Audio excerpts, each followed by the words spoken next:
Okay, if you have your Bible with you, kindly turn your Bible into the book of John, chapter 15, verses 1 to 8.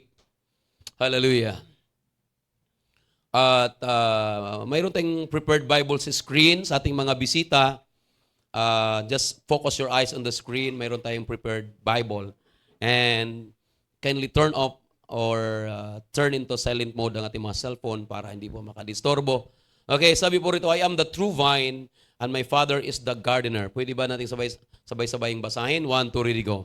I am the true vine and my Father is the gardener. He cuts off every branch in me that bears no fruit, while every branch that does not bear fruit, He prunes so that it will be even more fruitful. And verse 3, you are already clean because of the word I have spoken to you. Remain in me as I also remain in you. No branch can bear fruit by itself. It must remain in the vine. Neither can you bear fruit unless you remain in me. In verse 5, I am the vine, you are the branches. If you remain in me and I in you, you will bear much fruit. Apart from me, you can do nothing. In verse 6, if you do not remain in me, you are like a branch that is thrown away and withers. Such branches are picked up, thrown into the fire, and burned. In verse 7, if you remain in me and my words remain in you, ask whatever you wish, and it will be done for you. This is to my Father's glory, that you bear much fruit, showing yourselves to be my disciples. So God bless the reading of His Word this morning. Okay, this morning I will be sharing to you the topic, the powerful secret of spiritual growth. Amen. Sino dito gustong lumago ang kanyang spiritual na buhay? Amen. Sino ditong makapagsabing malago ka na talaga? Sumigaw ng amen. Walang nag-amen. Praise God. Hallelujah. So, kailangan natin ng growth. Amen? I said, kailangan natin ng growth. Praise God. So, medyo maglaylo ako ng boses ko ngayon. Kontrolin ni Lord yung aking boses. Dahil, grabe, kaya hindi talaga sumama sa akin si Mrs. Hindi niya kaya yung itinerary ko. Imagine mo, mula pa ng 24, pag ganun-ganon ako, tapos pangangaral, tapos ni-request pa ako ni Pastor Nuli na mag-interpret sa conference ni Pastor Lito sa Batangas this week. So after kasi dito, tomorrow ay nasa Korean Embassy kami. Yung tinirahan ko sa US ay in-invite ako sa Korea. May atinan silang conference at librehin daw niya ako lahat. Sino ba namang hindi sasama? Di ba, Pastor Erwin? Ikaw opera ng librehin lahat, di sama ka na. So, mag-a-apply kami bukas ng Korean visa. Then sa 3, punta na ako ng Batangas dahil 4 to 5 ang conference ni Pastor Lito Atienza at ang speaker ay si Pastor Larry, ang ating pastor from America, yung ating president worldwide. So sabi ni Pastor Nuli sa Tarlac, dapat nandoon ka dahil walang interpreter. So pagbigyan naman natin, tamang-tama, sa 8th anniversary din ng ating church sa Batangas. Tapos after conference, the whole conference, mag-interpret din ako the whole week. At kaya medyo paos-paos na ako. Kaya just bear with me. At sisikapin ko na mag-low down ng aking boses ngayon. Ako'y naniniwala ang pagkilos at paghipo ng banal na espiritu, hindi nakadepende yan sa lakas ng boses, but sa lakas ng presensya ng Panginoon. Amen? Amen ba, mga kapatid? O kaso lang, pag mahina lang talaga boses ko, hindi rin kayo sumisigaw ng amen eh. Kaya kuminsan napipilitan akong sumigaw eh. Sabi mo sa katabi, sumigaw ka kasi ng amen. Amen. Sino nangangailangan dito ng spiritual growth? Tingin sa akin. Tingnan mo yung katabi mo kung malusog ba yan, gwapo ba yan, maganda ba yan, sexy ba yan. At pisil-pisilin mo yung braso ng katabi mo. Sabihin mo, ang lusog-lusog mo naman. Yan. Okay. Pero hindi yan lumusog ng ganyan mula sa umpisa. No? Kumain yan, na-nurture yan, naalagaan niyang mabuti, pinainom yan ng mga mamahaling gatas, kaya naging malusog katulad niya ngayon. Amen? Dati, kung kilala nyo ako, hindi ako ganito ka malusog. Ngayon, mataba na, malaki na ang tiyan. At nagsisikipan na yung mga pantalon ko. Pero maliit ako noon at talagang bulatihin, malaki ang tiyan pero payat ang katawan, malnourished. Pero lumusog dahil sa kinakain. Amen? Sabihin mo sa katabi, salamat kay Lord, malusog na malusog ka. Pero ang problema, maraming taong malusog, pero ang kanilang spiritual life ay hindi malusog. Maraming taong mataba physically, pero ang iyong spiritual life payat. Amen? Bakit? Kasi mas inaalagaan natin yung ating physical kaysa ating spiritual. Amen? Di ba sa mga high technology ngayon, yung mga cellphone, like iPhone, mga Samsung, ano man mga technology ngayon, nami-measure na lahat ng like blood sugar, yung oxygen, yung heart rate, kung mayroon kang, kung normal ba ang puso. Di ba nami-measure na lahat? Amen?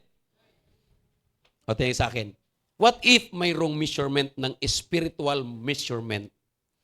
Ano kaya ang lalabas para sa spiritual life mo? Amen? Andiyan ba tayo? Oh, parang seryoso na kayo ha.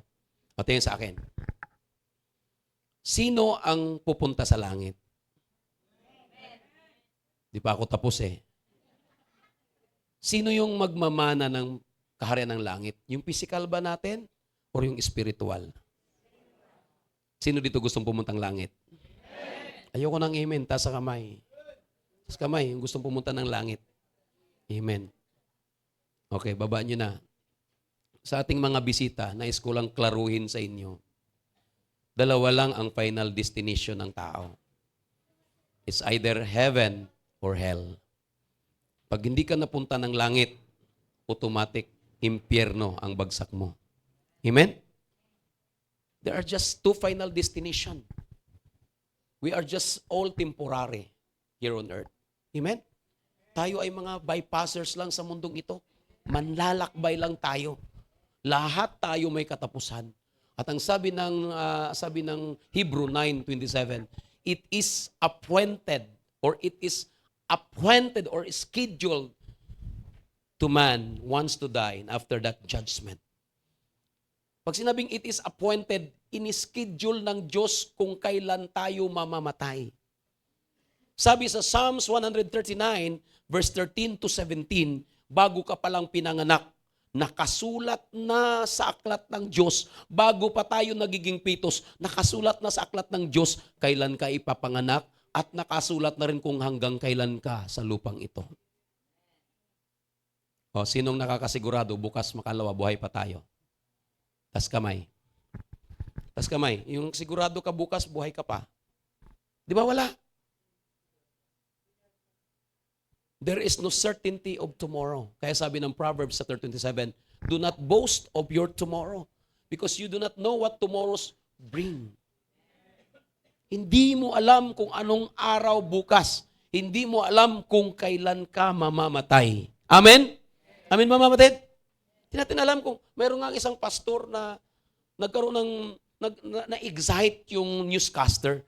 But yung pastor na ito, tuwing talagang naggagawain, ang saya talaga ng worship niya, umiiyak talaga siya nag-worship. Alam mo, tinanong siya ng isang newscaster, Pastor, nagkaroon lang kami ng interest sa'yo. Bakit tuwing worship, nakikita ka namin, umiiyak, tumatalon, lumulukso?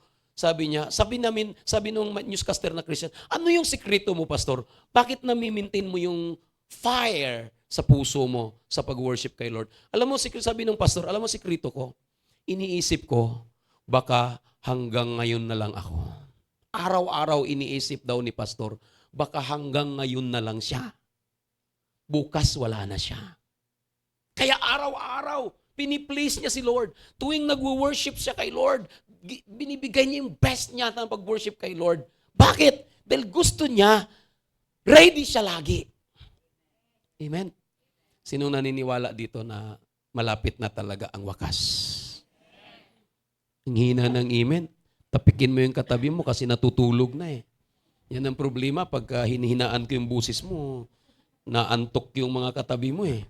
Amen? Sinong naniniwala dito na malapit ng wakas? Sinong naniniwala dito malapit na magharing Antichrist? Aba, hindi kayo mga marites ha?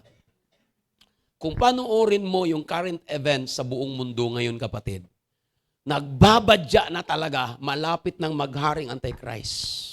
Nagbabadya na. Si Elon Musk ang supporter ngayon ni President Trump ng Amerika. Ang Amerika, 2 bisis nang nag-shutdown ang government. Kaya last year, nag-apply ako ng visa papuntang Amerika. Turn down talaga lahat ng mga nag-apply ng tourist, tini-turn down, rejected kasi kaka-shutdown lang ng government ng Amerika. Kahapon, sinutdown na naman ni President Trump ang government ng Amerika. What is the purpose? Yun ang tanong doon. Si Elon Musk, hindi siya takot. Si Elon Musk, ang pinakamayamang tao ngayon sa buong mundo, natalo pa niya si Bill Gates. Alam niyo kung sino si Elon Musk?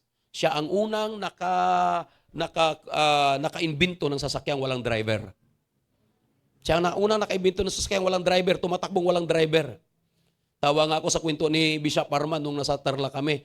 Nung last 2 years ago, nandun sila sa Amerika. Akala daw ng kasamahan nilang pastor na promde ay multo yung sasakyan. Binibidyohan pero nanginginig siya kasi walang driver. Tumatakbo yung sasakyan, gumaganon.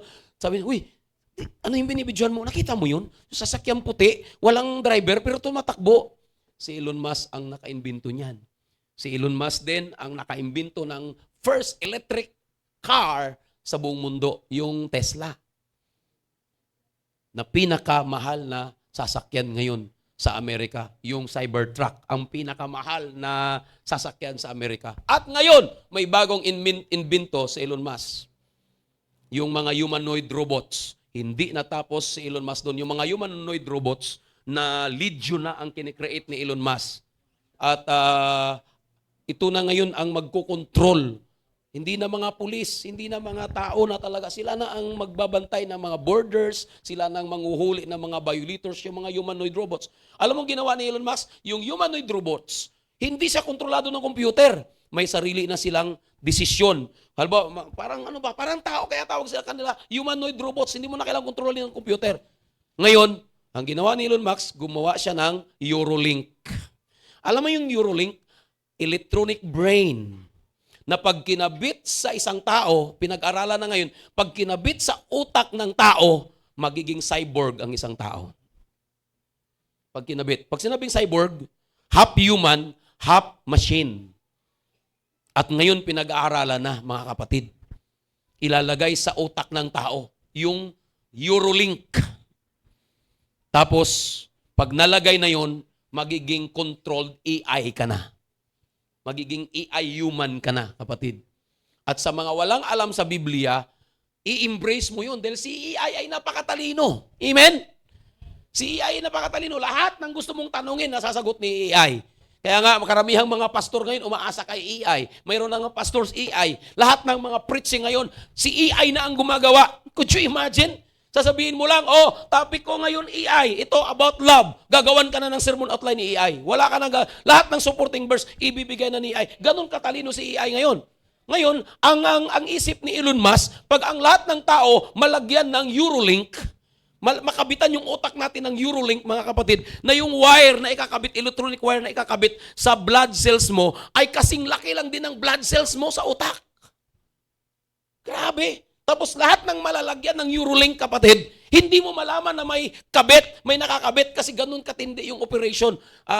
Bubuksan yung skull mo, tanggalin mo na yung balat mo, tanggalin yung skull mo, tapos ikakabit doon sa loob ng skull mo, tapos ibabalik yung skull, ibabalik yung balat. Hindi mo malaman na mayroon siyang Neuralink sa loob ng kanyang brain. Ngayon, pag wala kang alam sa Biblia, i-embrace mo kasi magiging matalino ka. Yung dating mga bubo, maging matalino. Yung dating mga bubo sa school, magiging top-notcher na ngayon. Dahil, ang kumukontrol na sa isip mo ay, si Neuralink na eh. Magiging very smart ka na. Kasi magiging AI-controlled human ka na nga eh. Cyborg ka na nga eh. Half human, half machine ang gumagalaw.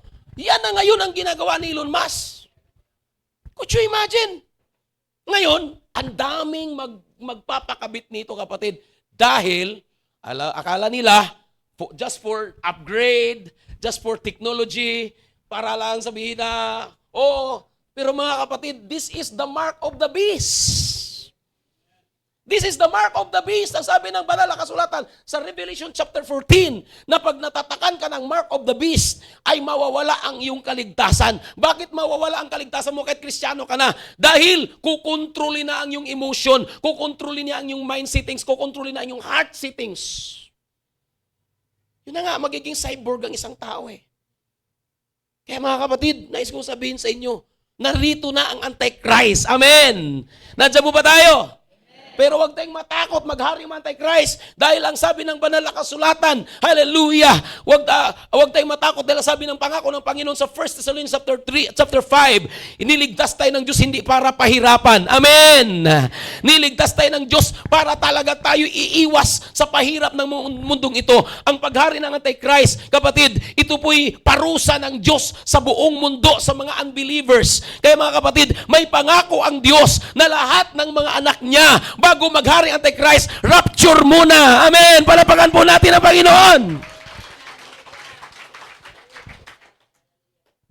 Rapture is soon here. Sabi mo sa katabi, malapit na ang rapture. Naniniwala ba tayo doon? Sa ating fellowship, naniniwala tayo, ang ating stand sa fellowship is pre-trib. Pag sinabing pre-trib, naniniwala tayo, before the Great Tribulation, the 7 years Great Tribulation, rapture muna. Ano yung 7 years Great Tribulation sa mga bago natin? Ang 7 years Great Tribulation, ito yung paghari ng Antichrist sa buong mundo. Kukontrolin nila ang buong mundo for 7 years. At lahat ng hindi tatanggap ng kanilang mark ay pahihirapan. Men, palalakarin ka sa apoy, puguta hanggang sa pugutan ka ng ulo or lieg. Mga kapatid, yun ang last mong option. Kaya ang option mo na lang, magpapugot ka ng ulo kaysa magpatatak ka ng mark of the beast. Kaysa tanggapin mo. Dahil pag tinanggap mo nga yung mark of the beast, wala ka ng kaligtasan. Kahit Kristiyano ka ba, kahit pastor ka ba, pag tumanggap ka na ng mark of the beast, wala ka ng kaligtasan. Amen? Ngayon, ang pangako ng Panginoon, ang sabi ng 1 Thessalonians chapter 5, hallelujah, niligtas tayo ng Diyos hindi para pahirapan. Okay. Sino mga tatay dito? Mga nanay, tas kamay. Yun. Payag ba kayo, anak nyo, bugbugin lang ng kapitbahay? Payag kayo, sampal-sampalin yung anak nyo ng kapitbahay? Di ba hindi? Hindi. Pagpalalaba anak mo, wala kang karapatang sumakit sa anak ko, wala kang karapatang saktan anak ko yan. Kung may kasalanan anak ko, ako magdisiplina. Pero yung ikaw, yung sasampal-sampal sa anak ko, babatok-batok, suntok-suntok, hindi pwede. Ganon din ang Diyos. Kung ganon tayo magmahal, ganon din ang Diyos. Amen ba? Sabi mo sa iyong katabi, mas masarap magmahal ang Diyos. Amen? Kaya, papayag ba ang Diyos na pahirapan ka ng mga Antichrist? Hindi. Kaya ang paniniwala natin, ang stand natin sa Victory Church, pre-trib tayo. Before ng Great Tribulation, kukunin muna tayo ng Panginoon. Ira-rapture muna tayo ng Panginoon. Amen! Ang tanong, ready ka ba sa rapture? Malalaman natin ngayon kung ready ka sa rapture. Many Christians today can be found living in two extremes. Number 1, active but empty. Maraming Kristiyano ngayon, active sa church, active sa ministry, active sa mga gawain sa church, but empty inside or spiritually. Bakit empty? Kasi masipag ka lang sa church, pero hindi ka nagbabasa ng Biblia. Amen? Amen ba ba? Sino ditong nagbabasa ng Biblia araw-araw? Huwag magsinungaling ha. Ayoko ng amen. Sino dito ang nagbabasa ng Biblia araw-araw? Tas kamay. 1, 2, 3, 4, 5. 6. We are almost 100 here. Pero 6 lang ang nagbabasa ng Biblia araw-araw. Amen ba mga kapatid? Ano yung Biblia? The Bible is our spiritual food. Sabi ng Matthew chapter 4 verse 4, man shall not live by bread alone, but in every word that comes out from the mouth of God. Ang tao ay hindi nabubuhay. Yes, buhay ka physically. Yes, kumukurap yung mata mo. Yes, naglalakad ka. Yes, malusog ka physically. But in the front of God, you are dead spiritually. Amen? Kasi mo ba tayo, kapatid? Bakit? Dahil hindi natin pinapakain. Sige nga, Brad, huwag mong pakainin yung katawan mo sa loob ng isang linggo. Huwag kang kumain sa loob ng isang linggo. Huwag kang magalmusal, huwag kang mananghalian, huwag kang mag-dinner. For 1 week,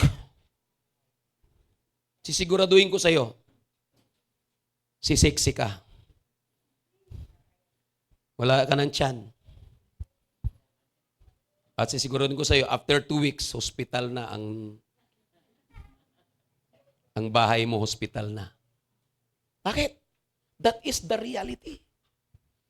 Pag hindi mo pinapakain yung physical mo, magkakasakit ka.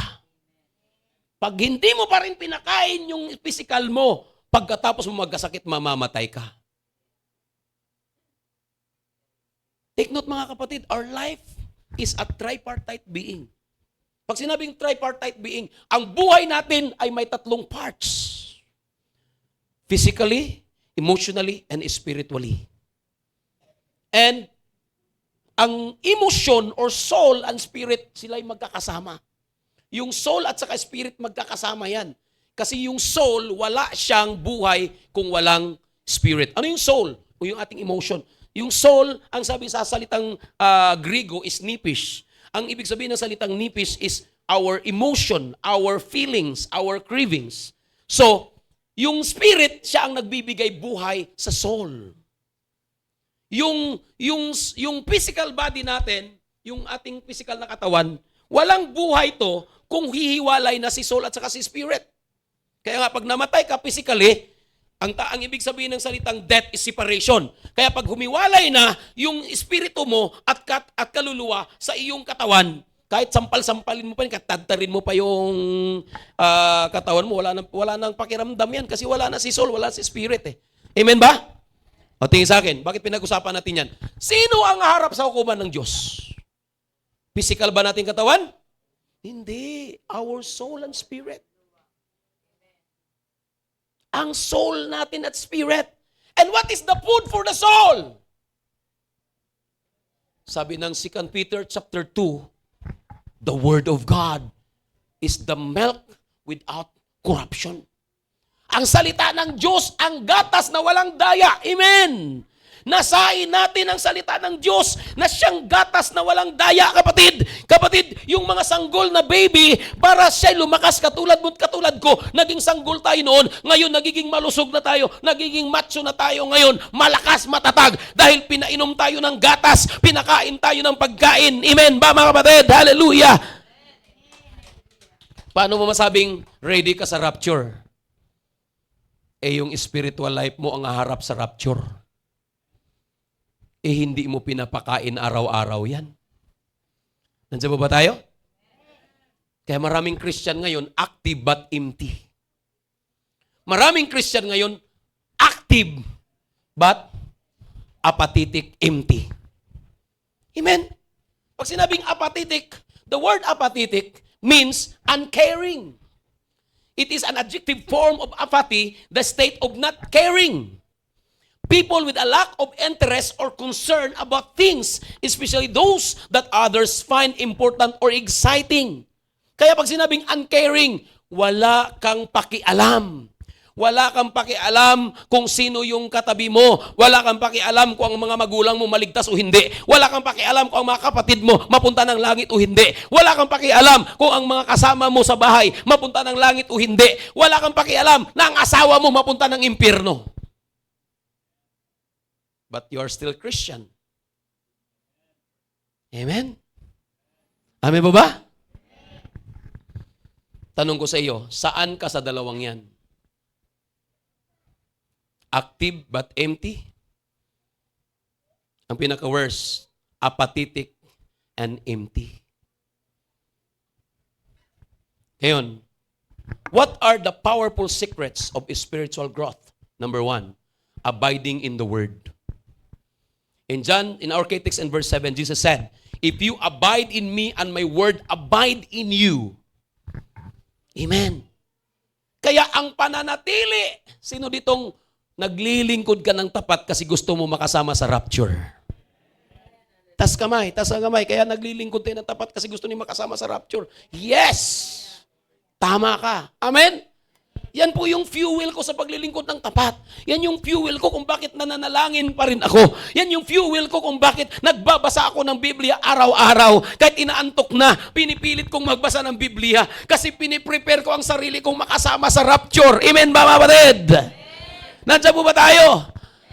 Ang pag-prepare ng sarili natin para makasama sa rapture, mga kapatid, hindi lamang pananatili kay Kristo. Amen. There are conditions of our Lord Jesus Christ para ikaw ay maging qualified makasama sa rapture. Number 1, if you abide in me, hindi tumigil doon. Amen. Nandiyan po ba tayo? Kaya mga Christians, wag nating ilagay sa ating kaisipan, nagsisimba naman ako tuwing linggo, nagsisimba naman ako tuwing linggo ng gabi, nag-a-attend naman ako ng discipleship tuwing Martes ng gabi, umattend naman ako ng prayer meeting, prayer and fasting tuwing Biyernes ng gabi. Kapatid, wag tayong mag-settle doon. Amen ba? Hallelujah, kasi pwede kang maging active but empty.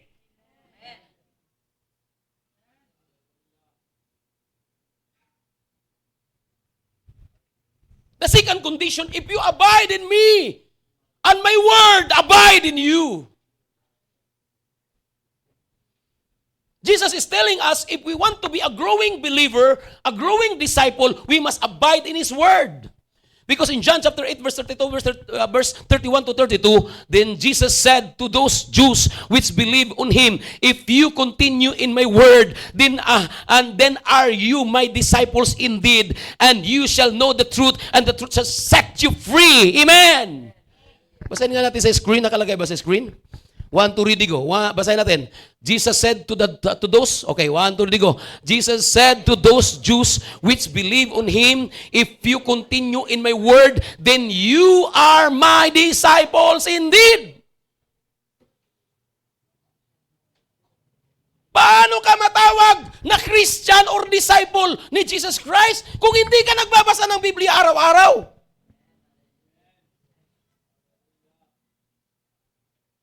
Nasaan po ba tayo? Pasensya na kayo, ako yung speaker nyo. Ha? Romans 10:17. Then faith comes by hearing, and hearing by the word of God. Ang pananampalataya, lalago, uunlad, tatatag by hearing, and hearing by the word of God. Ibig sabihin, kung ang katawan natin nagiging macho, malusog, dahil sa kakakain natin, yung iba sa atin kumakain 5 times a day, 6 times a day, yung iba 7 times a day, lalong-lalo na yung nag-work at home. Amen? Sabi mo sa katabi, kita naman ebidensya sa katawan mo. Diba? Amen? Kitang-kita sa ebidensya ng katawan natin na hindi lang tayo kumakain 3 times a day. Amen ba? Oh, di ba, Brad? Oh, iba sa atin, almusal, merienda, tanghalian, merienda, dinner, midnight snack. Pag nag-work at home ka ba, yung mga nag-graveyard, mayroon pang midnight snack. 7 times a day kang kumakain. Iba pa yung mga pika-pika sa tabi-tabi. Iba pa yun. Andiyan ba tayo? Iba pa yung bibili ka ng milk tea. Iba pa yung bibili ka ng mga nachos. Wala, para habang naglalakad. Kaya, sabi mo sa katabi, halata naman eh. Di ba? Halata sa ating katawan na talagang pinapakain natin ang ating katawan. Amen ba? Pero ang tanong, kumusta ang spiritual life mo? Are you feeding regularly your spiritual life? Or once a week mo lang pinapakain yan kasi tuwing linggo ka lang sumisimba? Amen? Pag matagal pa yung preacher, ang tagal namang mangaral si pastor. Wala nang oras, umbilis nga ng oras. 12:00 na pala. Nasa unang puntos pa lang ako ng pangangaral ko. Bilis talaga ng oras. Amen? Imaginin mo. Oh. Reklamo ka pag matagal mangaral si pastor. Yun nga lang yung time na kumain yung spiritual life mo. Sino dito nakarasan ng fasting? Tas kamay, yung mga nakarasan ng fasting. Fasting. Fasting. Oh. Sino na dito nag-fasting ka ng 3 days? 3 days, dry fasting. Wala. Isa lang. Hindi, be truthful. Be truthful. Gusto kong maging totoo tayo. Sino dito nag-dry fasting ka ng 3 days? Pastor Juan lang. Okay, tingin sa yan. Saka si brother, si Juan, Prince Charming ni Sister Mian. Okay, tingin sa akin. Makinig kayo. May nabasa akong isang article. Pag nag-fasting ka, pinamumukha mo sa laman mo, hindi ikaw ang nasusunod sa buhay ko. Ibig sabihin, pinaparusahan mo yung laman mo pag nag-fasting ka. Dahil ang gusto ng laman mo, kumain. Ang gusto ng laman mo, kanin, adobong manok, adobong baboy, lechon. Yan ang gusto ng laman mo. Yan ang binubulong ng laman mo sa tainga mo, sa senses mo. Yan ang gusto ng laman mo. Kaya nga pag nagreklamo na si Bitoka, pag nagreklamo na si Bulati sa tiyan mo, kanin, Bitoka, adobong manok, adobong baboy. Wala. Ang paa mo, takbo ka agad sa kaldero. Kain ka agad. Pag nagpasting ka daw, sabi nung writer, pinamumukha mo sa katawan mo, hindi ikaw ang masusunod, kundi yung Diyos ko. Ang kabaliktaran noon, pag hindi ka nagpa-fasting, dahil takot kang magutom, sasabihin mo, hindi ko kaya, pastor, magutom eh. Hindi ko kaya, pastor, pagdating na ng alas 12, kumakalam talaga sikmura ko, pastor. Kaya break na lang ako, pastor. Sino yung nasunod? Si God o si Tiyan? Kaya sabihin mo sa katabi, Christian ka nga. Amen? Maraming Kristiyanong Christian, hindi Christian. Christian. Kasi ang nasusunod si Tiyan, hindi si God. Could you imagine? May fasting na declaration ang church, mag-cheat ka pa? Fasting ka, Brad? Oo. Pero pagdating sa CR, kumain ng Fuji bar. Kinulupos pa ng gusto Fuji bar, tinago sa ilalim ng daspan para hindi makitang kumain siya. Maraming Kristiyanong ganyan. Amen? Para sabihin lang nakiisa sa fasting pero may nag-cheat. Nandadaya. Kapatid, madaya mo, pastor mo, pero ang God, hindi mo madadaya. Isa mo tayo? Pero bakit napunta ako doon sa fasting? Kasi ginto yun. Pag nag-fasting ka, the reality is this. Pagkatapos mo mag-fasting, magutom ka, di ba? Gutom talaga. Di ba pagkatapos fasting, ang sarap-sarap ng kain mo. Kahit na baog lang yan, baguong lang yung harapan mo, todo kain talaga.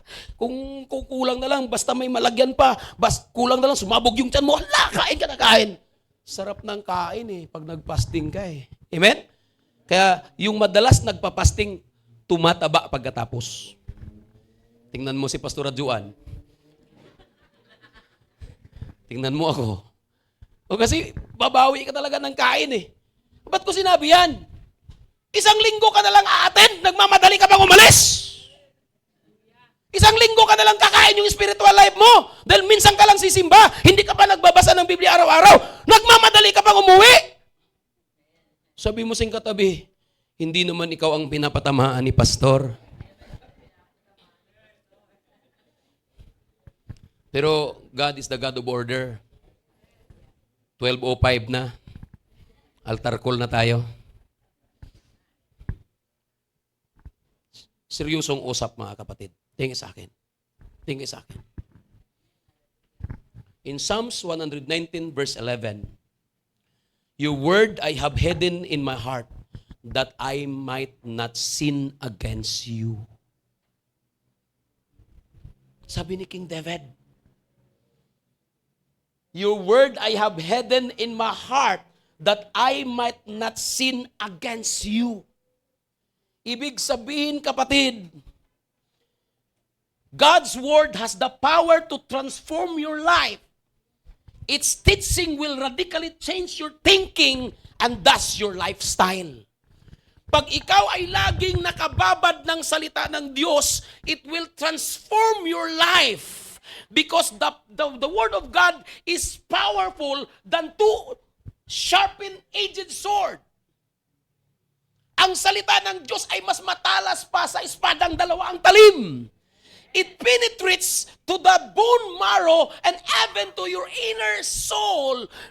Papasukin ang salita ng Diyos. Kaya pag ikaw ay laging nakababad ng salita ng Diyos, it will transform your life and its teaching will radically change your thinking and thus your lifestyle. Kaya maraming mga Kristiyano, kuno. Walang pagbabago ang buhay. Kristiyano, nagsisimba tuwing linggo, marites de Palmira pa rin. Chismosa pa rin. Kaaway pa rin yung kapitbahay niya. Amen? Amen? Maraming mga Kristiyano, ang tagal na sa church, may sakit pa rin sa pugi. Drummer, gitarista, bahista, tumanda na sa church, may sakit pa rin sa pugi. Feeling niya, ang tawag namin yan sa Boracay, GGS. May GGS. Alam mo ibig sabihin ng GGS? Gwapong-gwapo sa sarili. Lahat ng maganda nililigawan.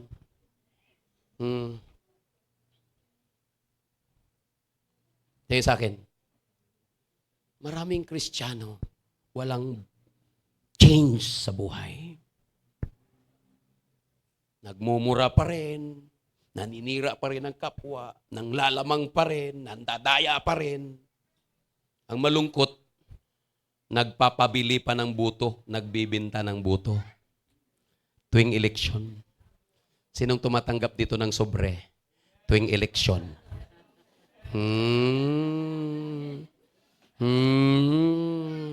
Sabi mo sing katabi, magpakatotoo ka, Sprite.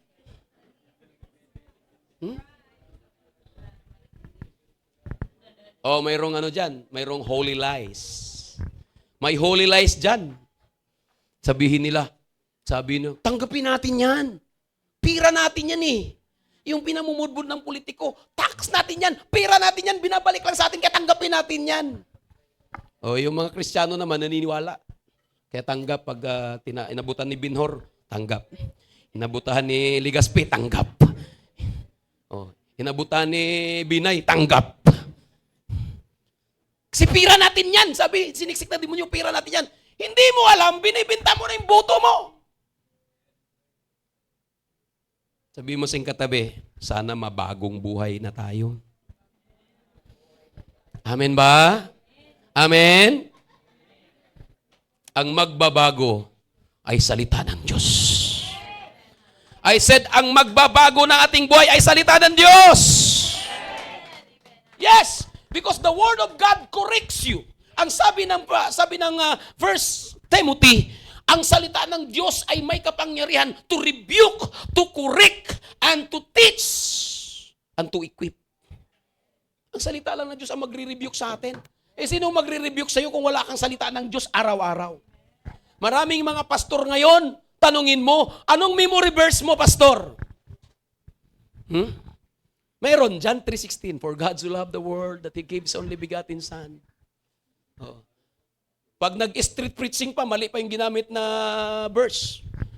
Sabi sa John 14:6, for God so loved the world that He gave His only begotten Son. Sabi ng Romans 3:23, lahat ng tao ay makasalanan. Ay, tama naman talaga yun. No? 6:23 dapat. Sabi ng Romans 6:23, lahat ng tao ay makasalanan. Hindi naman yung nakalagay dun eh. For the wages of sin is death. Romans 6:23, tama? Eh, kapatid, ang tagal mo nang naglilingkod sa Diyos, wala ka pang memory verse. Tanungin mo katabi mo, ilan yung memory verse mo? Balikan mo, ilang years ka na naglilingkod kay Lord? Nandiyan ba tayo? Nandiyan ba tayo mga batid? Ilang years ka na naglilingkod kay Lord? O tingin sa akin, tumayo tayong lahat. Hindi ko natatapusin yung sermon outline ko. Kasi ang matinong lingkod ng Diyos ay marunong mag-time management.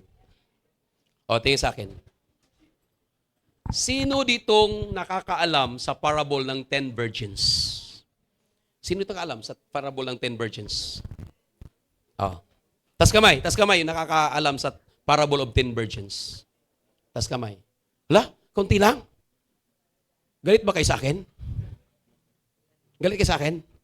Again, taas ang kamay ang nakakaalam sa parable ng 10 virgins. Dami walang alam. Okay. Sabi mo sa katabi, halatang di ka nagbabasa ng Bible, O, tingin sa akin. Ang parable ng 10 virgins ay kwento about sa rapture. Yung 5 dalaga, matalino. Yung 5 dalaga, mangmang. But they are all Christians. Ang parable ng 10 virgins ay nagre-represent sa ating mga Christians. Mayroong Kristiyanong matalino, mayroong Kristiyanong mangmang. Habang nag-aantay sila sa groom na siyang ating Panginoong Hesus, babalik. Yung mga matatalino, laging prepare. Nagbaon sila ng langis para pag naubusan ng langis ang kanilang ilawan, dadagdagan lang nila. Yung mga mangmang hindi prepared. Dumating yung puntong naubusan na sila ng langis. They became empty. Sabi nila, nagmakawa sila sa katabi nilang virgins na 5. Pwede bang pahingi kami ng langis? Kasi mauubusan na kami, nagiging empty na yung aming lagayan. Sabi naman ng 5 matalino, hindi kami pwedeng magbigay kasi baka kami din ang maubusan. Bumili na lang kayo doon sa tindahan, mayroong langis doon.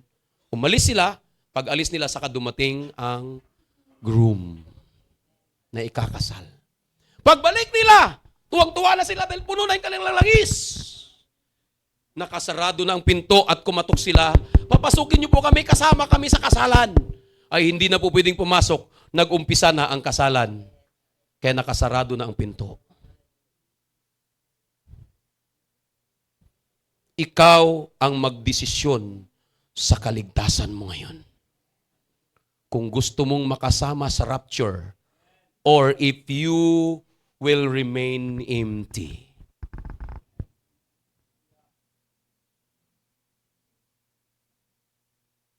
Ikaw mismo ang makakapagligtas sa sarili mo. Hindi ang asawa mo, kapatid, ang makapagligtas sa'yo.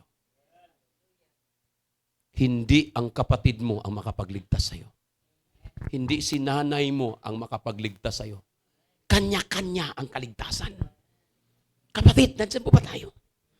Kanya-kanya ang pagpunta ng langit. Mga youth, kanya-kanya ang pagpunta ng langit. Pagpunta ng langit, hindi pwedeng sasabihin mo, uy, pasabit naman sa paa mo. Hindi. Walang ride-on sa langit. Kung sino lang yung qualified, yun lang yung kukunin sa rapture. At ang rapture, nakasulat yan sa 1 Corinthians chapter 15, na just in a blink of an eye, sa isang kisap mata, pagdating ng rapture, ang katawan mong panlupa papalitan ng katawang panlangit.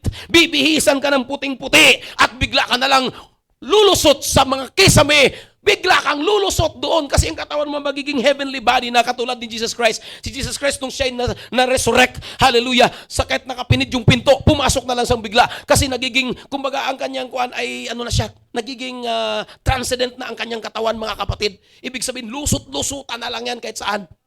Ganun na mangyayari sa rapture bago magaring Antichrist. Ang maiwan sa rapture, pahihirapan ng Antichrist. Alin ang pipiliin mo? You will remain empty spiritually? Or magiging wise ka habang may time pa? Alam mo, kami ngayon sa Boracay, para lang ma-motivate namin ang aming mga young people, mga students, ni-require namin sila araw-araw mag-devotion. Tapos mayroong reflection sa devotion. Paki-plus mga reflection sa ating devotion. Nasulat niyo ba? Nasulat niyo yung reflection sa ating devotion? Yan. Pag nagbasa ka ng Biblia, dapat mayroon kang ganitong reflection. Klapsi. Pag anumang binasa mo, isang chapter, kahit kapatid yung isang chapter, isang araw, ang dali lang yun. Wala lang isang minuto yung isang chapter, isang araw. Just to nurture your spiritual life. Pag nagbasa ka ng isang chapter, i-observe mo ano yung command to obey. Ano yung inutos ng Diyos para i-obey mo? Isulat mo ngayon. Listen to learn. Ano yung dapat mong tandaan na lesson na dapat mong natutunan? Attitude to change. Ano ba yung attitude sa binasa mo na dapat baguhin? Amen? Then, promise to claim. Ano yung pangako ng Diyos diyan sa binasa mo para tandaan mo? Then, sin to confess. Ano yung kasalanan ginagawa diyan? Halimbawa, nabasa mo si David ng babae kay Bathsheba. Kailangan pagsisihan mo. Malay mo nagawa mo rin yun. Amen? Then error to avoid. Ano yung mga error? Tulad ni David na sa halip na pinagkatiwalaan sa Espiritu, mas pinili niyang magkasala. Yun ang dapat nating i-avoid. Amen? Isulat mo yun. Example to follow. Alam mo, pagka ganyan ginawa mo, araw-araw, yan, picturean nyo. Picturean nyo para makuha nyo mga kapatid. Alam mo ba, tinuro sa amin to ni Pastor Nel, bagong disciple pa lang ako dito sa Mandaluyong. Si Pastor Nel ang pastor namin. Hanggang ngayon, dala-dala ko yung natutunan ko kay Pastor Nel. Pag ako'y naggagawa ng devotion, reflection, yan ang ginagawa ko, yan ang observation ko. Kaya talagang, hindi ka lang nagbabasa na parang magasin. Hindi ka lang nagbabasa na parang nobela. Na talagang nare-reflect mo yung binabasa mo, na neutralize mo, at napapakain yung spiritual life mo. Pagkatapos mong magbasa, mag-pray. Ang tawag dyan ay quiet time. Number 2, gusto mong magiging strong spiritually? Abide in the Word first. Pangalawa, abide in prayer. Kasi sabi ng Panginoon, if you pray, sabi ng Panginoon Jesus, if you pray, ibig sabihin, ini-expect ng Panginoong Jesus na lahat ng Kristiyano nagpipray. Ano yung prayer na hinahanap ng Diyos? Hindi yung prayer, pupunta ka sa church, aatin ka ng, hindi, maganda yan. Hindi ko minamali yan. Maganda yung corporate prayer, maganda yung prayer and fasting, maganda yung pupunta tayo sa church, manalangin bago mag-pray. Maganda yan. Pero ang hinahanap na prayer ni Lord is your personal quiet time for Him. Iba sa ating mga Kristiyano, kahit prayer sa pagkain, hindi na nagagawa eh. Kung hindi mo na nga nagagawa yung prayer sa pagkain, paano na yung prayer, personal mong prayer kay Lord? Ha? Sabi ng Panginoon sa Matthew 6, if you pray, just come into your closet and lock the door and pray to the Father that sees you. Ibig sabihin, ang hinahanap ni Lord na prayer, yung intimate prayer, personal prayer. Ang iba sa atin, para lang ma-required sa ministry, kasi ang requirements natin sa ministry, kailangan lagi kang nagpipray, 4 times prayer, o daily prayer. O ang iba sa atin, luluhod lang mga 1 minuto, oh Lord, you know what I mean, amen, then sulat sa logbook, o at least, required po, paano na ako, entitled na ako mag-pray, entitled na ako mag-ministry, kasi nagpipray ako. No! Dinadaya mo lang sarili mo.